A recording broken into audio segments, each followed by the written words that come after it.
So you want to start a YouTube channel, but you don't want to show your face. Whatever your reason, it's valid. We've all been there where we're self-conscious about our body, the way we look or sound, or we're just anxious about the idea of hundreds and thousands of people looking at our face online, or you simply don't want your nosy colleagues knowing that you have a YouTube channel.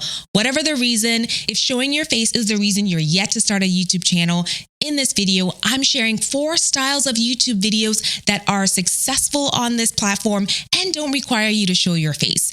Under each of these styles, I'll also be sharing example YouTube channels that are using this style today, as well as tools that would be helpful to you if you choose to create this style of video. So if you've been looking for a way to build your personal brand using YouTube or market your business on here, these suggestions will help to get you going for the long term, or if you start to get comfortable in the future, then you can integrate videos where you do show your face. So if you're ready to hear these suggestions, keep on watching. Up first is an introvert's dream, where you're only showing either your hands or your body from the neck down. Trust me, there are channels on YouTube that are thriving using exactly this style of creating videos. For the first style, where you're only showing your hands, this lends itself more to content styles where people are interested in what it is you're doing more than who is doing it. So for example, if you have a jewelry making business where people are curious about how it is you put together your jewelry,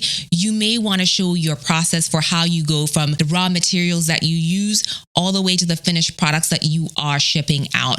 Now, in this instance, I wouldn't worry about people stealing your process, because only you can do what you do in the way that you do it. If anything, this will make your jewelry even more valuable because people will see the effort that goes into what you produce. So consider that if you are someone who does crafting, for example, or if you're a comic book creator or an artist who actually sells finished pieces of art, this is a great way for you to show what it is that you do, bring your audience along your journey, and then perhaps you will just give them a link in your description box, letting them know where they can purchase whatever it is that you just created. For a slightly different take on this, I also watch a channel by Amanda Rachel Lee where she does bullet journaling. Now, in her case, she does show her face, but the meat of what she does is actually creating weekly spreads in her bullet journal. And for those, we only see her hands as she creates. And that is why people are there. They are there not to see her face, but to see what it is that she is creating so they can replicate it in their bullet journal. So if this style of creating content appeals to you and you are doing something with your hands, perhaps you have a cooking channel where you are creating meals and putting together ingredients that people would be interested in, this would work very well for you. All right, so now for tools that will help you be more successful with this style of video content creation. First of all, you need a way to take overhead shots of what you're doing. Very basic ring lights these days that you can purchase for $40 and above allow you to bend them over and attach a camera or a cell phone so that you can take those overhead shots. Now, in order to make it even more interesting so people don't get bored, perhaps you can alternate between overhead shots and shots that are directly in front of your hands as you're doing your work. Another subcategory to consider within this content creation style would be the lifestyle vlogging space. I've seen quite a few aesthetic lifestyle bloggers who don't show their face. So they show us what they're doing within the course of their day, but from the neck down. And in some of those videos, they don't even speak. They just have subtitles, and people love it just because they're leading very interesting or minimalistic or very aesthetically pleasing lives. And that's why people are there. They're there just to simply see what they're doing, but not necessarily see who is doing the things that they're sharing. So that might be one thing to consider. However, for those of you who are already thinking, I don't want to have to keep my fingernails manicured, or I have such distinctive hands that those who know me will know it's me, perhaps you can consider video essays. Now, for video essays, this is just a style of communicating where you're not showing your face, but you're using images and video footage and newspaper clippings, whatever it is that will best illustrate and demonstrate your point. Now, I do follow at least 2 accounts that are doing this successfully. If you're familiar with the Financial Diet here on YouTube, they have a video essay series called Making It Work, where they're simply sharing a story using animated imagery. Another account to consider that does it totally differently is called This House, and they're just communicating information about homes and real estate, but they're using newspaper clippings, footage of homes, images and books, whatever they can find to illustrate their point about the architecture of a home during a specific period of time. Now, people love that account. People are very highly engaged in the comments, and it gets its point across. And I don't even know who the narrator is. It's just someone talking.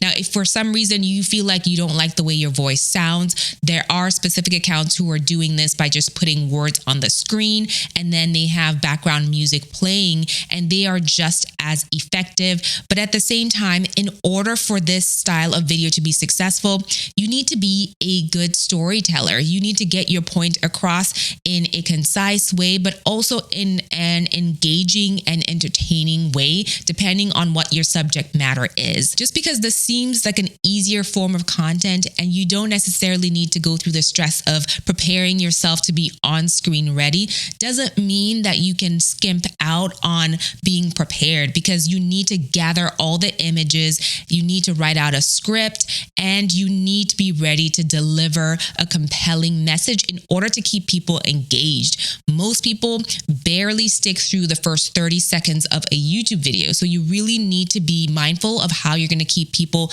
hooked and engaged all the way through those types of videos. Now, as far as tools that you can use for this style of video, first of all, you can hire it out on Fiverr. If you have a script and you have an idea of the types of images that you want to pull, or you're going to pull the images yourself, you can hire someone on Fiverr to put together the presentation for you.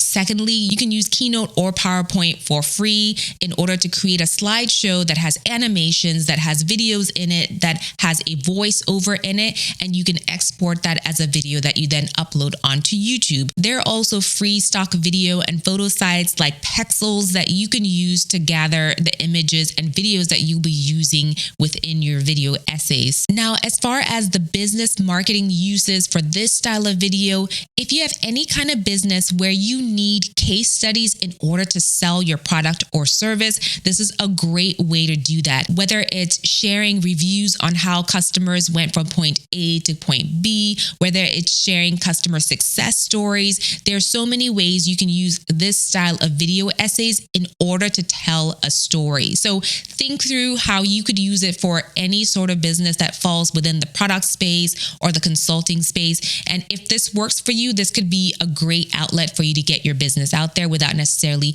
having to show your face. And listen, all of this is trial and error. You may find that your audience does not gravitate to the first one I shared or this one. It's just a matter of getting yourself out there, trying it out, seeing what sticks, and seeing what you're most comfortable with before deciding that this is the style that you're going to stick with. Next up is an animated explainer video. If you've ever been to a conference where they had a live note taker within a session where they were writing out the notes and the key points from a speech in beautiful fonts, and they had little doodles and cartoons within it, and it turned out beautiful, so beautiful that everyone took pictures of it. This is what I'm talking about, where you're able to take people along a journey and explain how something works through doodles and cartoons. Now, if you aren't able to actually draw, don't worry about it. There are free tools and apps out there that you can use in order to create this for yourself. So as far as a business use case for this, if you have a product where you need to give people instructions or describe how it is that it works, this would be a great way to do it. If you create how-to videos where you're explaining processes, this is a good way to do it in an engaging way where people don't get lost because they're entertained by the moving pieces that you're popping onto the screen. And at the end, they may want to save it down because these are very information and content rich animations. As far as the tools that you can use, two come to mind. One of them is called Doodly and the other is called Explainly. And I'm sure you've seen these sorts of videos floating around online and wondered how people are so talented they're able to do this for every single video. Well, now you know that there are tools out there that let them do it. And the best part is it's not actually your hand in there and you're not having to show any part of your body. Plus, your audience tends to be very focused because if they get distracted, they will miss something that is doodled on the screen. And retention, meaning how long people stay to watch the video, tends to be higher because you are taking them on a journey. So consider this type of video, especially if you have a process to outline, key points to get across to your audience in a way that keeps people highly engaged. This sort of video will be great for you. So if you've made it to this point in the video and you're excited about all the ways you can finally show up and create your YouTube channel, I want you to let me know by writing team #NoFace inside the comments just to let me know you're following along. Okay, so the next style of video you can choose to do is a screen share tutorial. You've seen me do this style of video on the channel, although I do choose to show my face in a little circle on the corner of the screen that I'm sharing. Now, this style of video lends itself well to people who have something to teach. So if you're in the educational space, if you have courses or you're a consultant who tends to walk people through some sort of a process, or you have some sort of a digital store where you sell digital downloads and you want to walk people through perhaps your process of creating those digital products, whatever the case may be, if you need a screen to walk people through steps and you want to show them what you're doing as you're doing them, this is a good way to do it. This is similar to the first option I shared where you're crafting or doing things with your hands, only you're doing it digitally on a screen. So if, for example, you are a gamer, this is what gaming channels are doing, where they're showing you what it is that they're doing on the screen, and you don't necessarily see the faces of the gamers, although some gaming channels will have their face on the bottom corner as well. Now, in order to do this effectively, you, of course, need to have something to teach or share. That goes without saying, but there are free tools out there that allow you to clearly share high quality screen shares. One of them, if you're a Mac user, is already on your computer, which is QuickTime, and it has a screen recording functionality that allows you to have a mic plugged in and do a voiceover as you are clicking through whatever screens you are sharing. So that's one. If you use Zoom, like a lot of us use these days, Zoom does have a screen share and recording functionality that you can use without turning on your video, so no one has to see your face. Another popular one is Loom, which also does have a free tier that you can use to test it out. But there are ways for you to effectively share whatever it is you're doing on a screen and share it to YouTube. In order for this style of video to be successful, not only does the quality of what you're sharing need to be high quality, but you also need to be sharing information that people actually want to know. Otherwise, they're not going to sit through the whole thing. I know for me, when I first started editing my podcast and editing videos, I would seek out those types of videos on YouTube. And you better believe I sat there the whole time because I needed to know each and every single step that they took. I needed to know where they were clicking on the screen. So if you have something like that, if you're really well versed at some sort of technology, you're really well versed at doing something within a screen or an app, this is going to be a great way for you to put yourself out there. And I would say people aren't there for you necessarily, they're there for your knowledge. So when you finally start your YouTube channel, come back to this video in the comments section. Let me know which style of video you decided to go with and share the link to your first video because we all want to get in there and support you with your first YouTube video. With that, don't forget to subscribe so you don't miss my next video. And if you want to keep in touch with me between videos, you can join my email list and the link to do that is in the description box. Thank you for watching this video and we'll see you back next time. Bye.